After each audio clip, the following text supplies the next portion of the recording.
Раньше вот такой соус, ну не такой, сами делали вот такой соус дзадзики.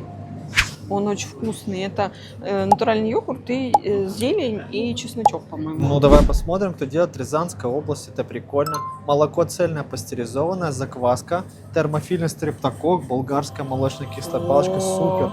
Зелень, класс. свежий укроп, нефильтрованное оливковое масло первого отжима, чеснок, сушеный огурец, соль пищевая, супер. Вот это как раз и очень классно с бутербродом, с утречка, салат. Классный состав, мне нравится. Давай возьмем, даже попробуем. Давай.